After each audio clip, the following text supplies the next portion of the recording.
News outlets accuse the Supreme Court of issuing a huge setback with their 6-3 decision to uphold a ban on sex change treatments for minors, calling it a devastating loss and a major blow to rights and protections. But according to a poll by the New York Times, 71% of Americans oppose these treatments for children. Joining us now with his reaction is Dr. Eitan Haim, a surgeon and a whistleblower, the one who exposed it was Texas Children's Hospital. They were hiding their pediatric transgender medicine program, hiding it from the public, and he exposed it. So thank you so much, doctor, for coming on with us. Yeah, thank you for having me on. You're welcome. You read these headlines, and they're blasting the Supreme Court for their decision. But what do you say? What would you say to the people who are writing these articles?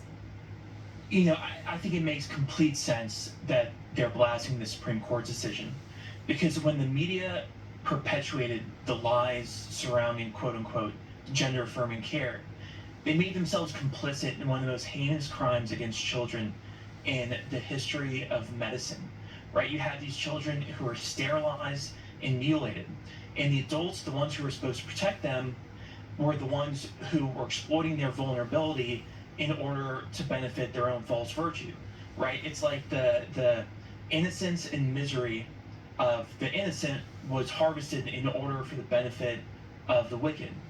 And, you know, any self-reflection on their part leads to the conclusion that they were themselves complicit in this heinous crime. So, Dr. Haim, if your child came to you and said, I want to be the opposite sex, what would you say to that child, or what would you say to your patient? Why do you think it's dangerous to take these hormone blockers and other medicines? Well, because these are the most powerful medications developed in the history of medicine.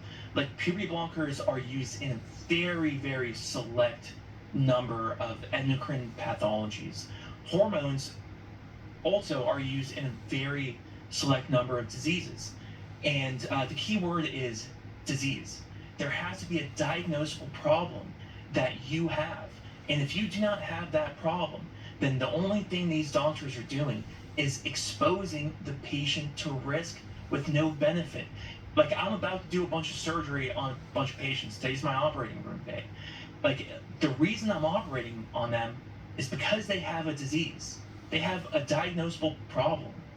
And these children and even adults, right? This idea that their gender identity is not aligned with their quote-unquote sex assigned at birth, that's a fantasy. That's not real. That's witchcraft. It's like using a rabbit's foot to treat a bleeding carotid artery. It makes no sense. Huh, that's interesting.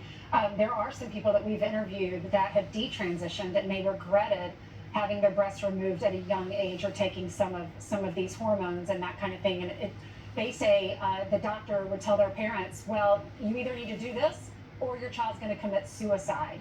So what do you say to parents that are out there that are struggling with this issue?